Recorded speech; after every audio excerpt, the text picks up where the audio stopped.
Hola, soc Eva i soc la creadora d'Astrodeva Tarot. Benvinguts i benvingudes a tothom a aquest espai de tarot i astrologia també en català. Espero que us agradi.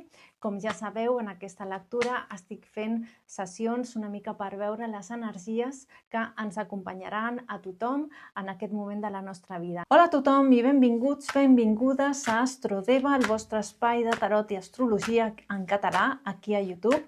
Espero que estigueu molt bé. Anem a mirar com seran les energies per aquesta setmana del 3 al 9 de novembre. Com sempre faré dues parts. La primera part és de tarot i la segona és d'astrologia, on us diré també l'interpretació dels events astrològics de la setmana més importants. Així que quedeu-vos fins al final. Anem a començar per el consell del tarot en aquesta setmana del 3 al 9 de novembre de 2025. Com ja sabeu, em podeu trobar també un contingut en castellà al canal Mensajes del Faro del Universo i també tinc tarot interactiu al canal Keter Tarot. Bueno, una mica perquè sapigueu de mi, sobretot per les persones noves. Bueno, quina és l'energia, d'on venim i cap a on anem, no? Tenim aquí dos cartes que ens recorden que estem d'alguna manera sanejant alguna cosa de temes del passat. Hi ha situacions del passat que es poden estar repetint en aquests dies i que segurament molts de vosaltres ja esteu notant i ja esteu sabent identificar què és, no? És a dir, doncs, per exemple, per alguna persona que m'està escoltant ara mateix està dient, mira, sí, justament aquesta setmana, en aquests dies, s'ha posat en contacte una persona del meu passat, no? Una persona amb qui tenia una conversa, potser que era una conversa pendent, o potser una persona que m'està recordant algú que formava part del meu passat i que, mira, doncs per un motiu o un altre em va fer molt de mal o vam acabar molt malament, no? O que vam acabar d'una forma com una mica aquest concepte del ghosting, no? Que aquesta persona va desaparèixer i ja està. Doncs compte, perquè podrien retornar o podrien aparèixer persones que van deixar alguna cosa a mitges. Però fixa't bé quines cartes acompanya, quina és l'intenció. L'intenció d'aquesta persona és una intenció de no canvi. No és un canvi, no és una millora, no és que ve amb energies renovades, tot el contrari, seria una repetició de lo mateix. Seria repetir absolutament el mateix. Llavors aquí t'estan dient, t'estan posant a prova, ens estan posant a prova constantment. Llavors, ens posen a prova per veure si allò que havíem de trencar o allò que havíem de superar, si realment ho hem superat, si realment hem passat pàgina. Seria una cosa així. Ui, mira, aquest Astrodeva és molt maco, però el deixaré aquí un costadet perquè no m'hi caben les cartes. Llavors, aquí ens estan dient això, ens posen a prova per veure si aquest tema del passat l'hem superat o potser no. Què podria passar? Doncs que potser et ve de gust donar-li una oportunitat a aquesta persona, o ja sigui a nivell amorós, a nivell de treball, d'amistat, el que sigui, no? Perquè hi ha vincles que es trenquen i que no necessàriament són vincles sentimentals, de parella o d'exparella, sinó que va molt més enllà. Llavors, què podria passar? Doncs que tu vulguis, pel teu lliure albir, donar-li una segona oportunitat a aquesta persona, començar de nou, veure que la cosa no ha millorat i que és el mateix de sempre, però amb una altra fatxada, no? Amb una altra careta, o potser no tindre, no donar aquesta oportunitat, saber dir que no quan toca, escoltar la teva intuïció, escoltar-te a tu mateixa i tindre clar què és el que el teu cos i la teva ànima t'estan dient. O sigui, quin és el missatge que t'estan enviant perquè tu puguis escollir quina serà la teva reacció amb aquesta persona o amb aquesta situació concreta que ve del passat, perquè això ve del passat. Llavors t'estan dient d'una forma molt, molt, molt concreta que vagis en compte, perquè són temes que es repeteixen del passat. Passem a les dues següents cartes que tenim aquí, el mag i la carta de la torre. Aquestes dues cartes d'alguna manera ens simplifiquen una mica la situació, ens donen també com un consell alhora, perquè t'estan dient que trenquis estructures.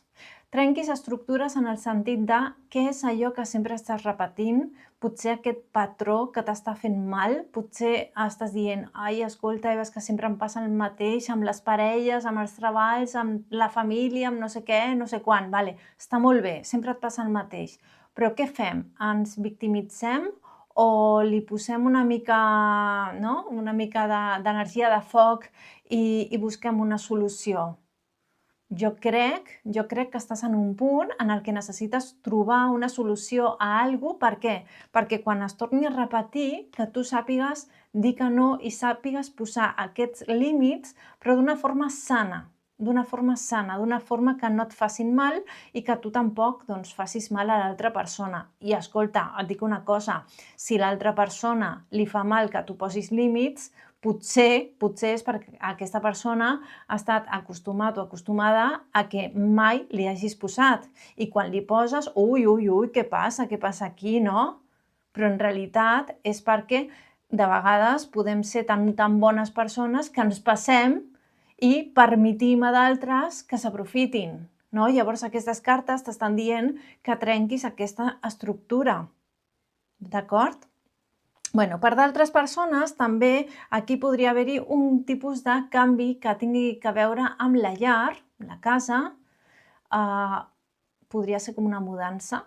No sé si la paraula en català és mudança, potser té una altra paraula, ja sabeu que estic aprenent català per millorar-ho una mica, perquè no ho parlo del tot perfecte, m'agradaria perfeccionar-lo una mica més. No sé si és mudança, no?, quan fas un canvi de casa. O podria ser un canvi en un entorn laboral, professional, de treball. Potser portes molt de temps treballant pel mateix lloc o poc temps, però necessites un canvi, no? I això és com donar-se un petit període, no?, de descans, o fer un descans d'uns dies, d'unes setmanes, per prendre una decisió final. És a dir, això no és me'n vaig d'un lloc i punt. No, això és em prenc uns dies per prendre una decisió, perquè no ho tinc clar, perquè no et deixis emportar per la impulsivitat. Sobretot això, no siguis impulsiu ni impulsiva. Seria una de les, de les interpretacions i dels consells que et donen les cartes fins aquí. Continuem amb el següent oracle. Us vull presentar aquest oracle meravellós que es diu Les claves de Salomón. És una de les versions de l'oracle de Lenormand, un oracle tarot que s'utilitza per endevinar. És així, us ho dic. O sigui, realment jo porto més de 20 anys fent tarot evolutiu, però tinc algunes cartes que de forma, històrica s'han utilitzat per endevinar el futur. Són predictives, d'acord? Aquestes en concret a mi m'agraden molt i sempre m'agrada parlar una mica de l'origen, de les cartes que hi utilitzo i per què serveixen. Llavors, es llegeixen de dos en dos. Vinga, anem a preguntar per aquesta setmana del 3 al 9 de novembre per totes les persones que m'esteu veient en aquest moment. Tenim aquí la carta del parc i aquesta carta que en castellà es diu guadanya, no sé com es diu en català, a veure si m'ho podríeu traduir. Ho buscaré igualment després al diccionari, però seria un detall que m'ho diguéssiu per aquí. Aquestes dues cartes estan parlant que és una setmana per invitacions a festes, celebracions, llocs on hi hagi molta gent, no? Una celebració o una trobada de persones, algun tipus de congrés, d'event, algun tipus de concentració o sigui, persones que es reuneixen perquè potser comparteixen algun tipus d'afició o algun tipus d'aquests events de màrqueting i coses així, no? De dir, mira, vaig a un event perquè, jo sé, per empoderar-me o fer algun tipus de taller, però normalment aquesta carta acostuma a parlar de llocs on hi ha molta gent, molta gent. I en aquest cas t'estan dient que potser compta amb aquest tipus d'activitats perquè podria hi haver una part que és mentida o alguna que no és del tot real. A veure, a mi això m'està ressonant molt amb aquests events Ara, podria ser de màrqueting, però podria ser de qualsevol cosa, val? És a dir, que aneu doncs, a veure o a escoltar algú important i que hi hagi una petita decepció en el sentit de que veieu que aquesta persona es mou molt doncs, pels diners, no? O sigui, que hi hagi com un interès que està ocult, un interès que està per sota i que no es veu, que no ho veus a simple vista, que tu et dona la sensació de que és un bon professional, és una bona persona, és una molt bona iniciativa, però hi ha alguna cosa darrere que està a la foscor, que està amagat i que podria representar com una petita decepció, que podria ser una petita mentida, que potser per alguns de vosaltres és una mentida piadosa, és una mentida que no té molta notorietat, vale, potser sí, però per a molts de vosaltres podria ser una decepció de dir, ui, he d'obrir els ulls, he d'anar amb compte amb aquesta gent perquè realment m'estan prometent alguna cosa que no s'està complint, o m'estan dient que sí que aconseguiré tal xifra o tal no sé què en el negoci i després la lletra petita o el preu que s'ha de pagar per aconseguir això és potser un gra massa. Vale? Llavors seria una mica això. Aneu en compte en aquesta setmana en les persones en què confieu. Senzillament es tracta de tindre una mica de sentit comú i ja està. No fa... És ser una mica més mentals i més lògics i veure una mica també des de la vostra part intuïtiva en quina persona pots confiar i en quina persona potser no pots confiar. Bueno, anem a treure ara sí una afirmació positiva. Perquè aquesta afirmació positiva funcioni, el que heu de fer és escriure-la aquí a baix a comentaris. Prepareu el vostre teclat, i escriviu aquesta afirmació perquè això es pugui decretar i es pugui manifestar en el vostre dia a dia. Bueno, aprofito també, mentre trec l'afirmació, per dir-vos que si necessiteu una lectura de tarot, oracles, també faig numerologia, doncs podeu trobar-me a l'altre costat del WhatsApp, que us ho deixo aquí a la pantalla, em podeu escriure i us envio els 4 tipus de sessions que hi faig. Vinga, anem amb l'afirmació per aquesta setmana del 3 al 9 de novembre, jo també l'escriuré, i diu així: ningú pot fer-me mal. Te la repeteixo, ningú pot fer-me mal. O podríem canviar-la en positiu, perquè les afirmacions sempre és bo que les posem en positiu, no? Que podries posar alguna cosa així com totes les persones tenen alguna cosa bo a donar-me, no? Per exemple, totes les persones tenen alguna cosa bo en donar-me o en aportar-me. Podries personalitzar-la una mica. Escull una de les dues, escriu la que més connecti amb tu i espero que t'agradi. I sobretot m'encantaria que et subscrivis al meu canal, aquí a Astrodeva. Dir-te també que estic a Keter Tarot, a Mensajes del Faro del Universo, és un format que és en castellà, però bueno, també us ho dic perquè sé que em seguiu moltes persones per allà o que potser us agradaria veure els horòscops o lectures interactives per allà. I si necessiteu la lectura privada, doncs aquí teniu el contacte a la pantalla. Moltíssimes gràcies i, per suposat, ens veiem de nou el diumenge que ve a les 10 de la nit. Adeu, adeu! Bé, doncs passem a aquests events astrològics aquí a Astrodeva per explicar els moments del cel que a mi m'han impactat més i que potser notareu en aquesta setmana. El mes de novembre comença amb un cel molt actiu i amb una energia que ens convida a mirar més cap endins, a entendre què sentim i a posar ordre a les nostres emocions. El sol continua el seu pas per al signe d'Escorpí i amb ell arriba un temps de molta transformació, de molta profunditat emocional i de veritats que surten a la llum. És una etapa que ens empeny a deixar enrere el que ja no ens serveix i a connectar amb allò que realment importa, encara que de vegades això vulgui dir mirar una mica més endins d'allò que evitàvem veure. La lluna, per una banda, ens comença al mes, trobant-se amb peixos molt a prop del node nord, i això dona un to sensible i molt intuïtiu durant els primers dies, i seria com una energia que ens fa més receptius, més empàtics i que ens recorda la importància d'escoltar-nos, fins i tot quan no sabem explicar exactament el que sentim. És un cel que parla de tancar etapes des del cor i obrir-nos des de camins una mica més alineats amb el que som, amb la nostra essència. Mercuri també acaba d'entrar al signe de Sagitari i això es nota bastant. La ment busca un sentit, vol entendre, vol aprendre a comunicar-se millor, vol explorar.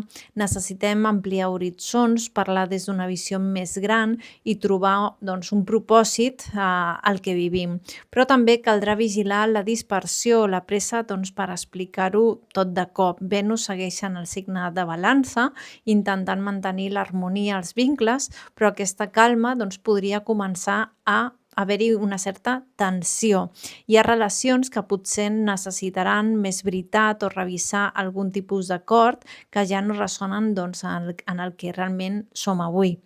Us recordo que Mart encara està a Escorpí i aporta una energia més intensa, més determinada i molt més emocional. Ens empeny a actuar des de la profunditat, no pas des de la superfície, i aquest mar, diguem que ja no tolera el ja m'està bé, el que vol és que ens moguem per allò que ens encén de debò, allò que ens fa sentir que està alineat amb el que som, amb la nostra energia, i mentrestant, a part, Júpiter segueix avançant per al signe de Cranc i formant un trígon amb Saturn, que està retrògrad a Peixos, creant una sensació com d'equilibri entre el creixement emocional i la saviesa, la maduresa.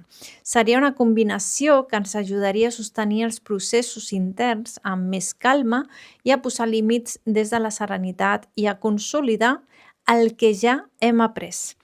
I uns dies després, cap al dia més o menys 4 de novembre, 4-5 de novembre, Mart deixarà enrere aquesta intensitat i entra ja directament a Sagitari, on l'energia es torna més directa, més aventurera i amb ganes de buscar un sentit a la vida. Llavors també podria portar moments d'inspiració, però una super mega impulsivitat o molta confusió. Compte amb això. I com no, doncs arribem en aquesta lluna plena al signe de Taure, que arriba aquesta energia d'il·luminació sobre el que necessitem per sentir-nos segurs.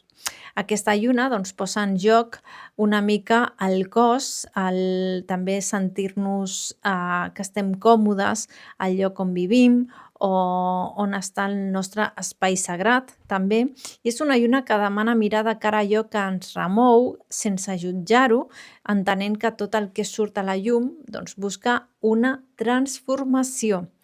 I què més dir-vos? Doncs que cap al dia 6 de novembre, Venus, que entra al signe d'Escorpí, amb aquest canvi l'amor i els vincles prenen un to una mica més profund, també més sincer, però poden haver-hi moments de descontrol en el sentit de gelosia o sentir potser certa inseguretat, no?, a les relacions de parella. Compte amb això.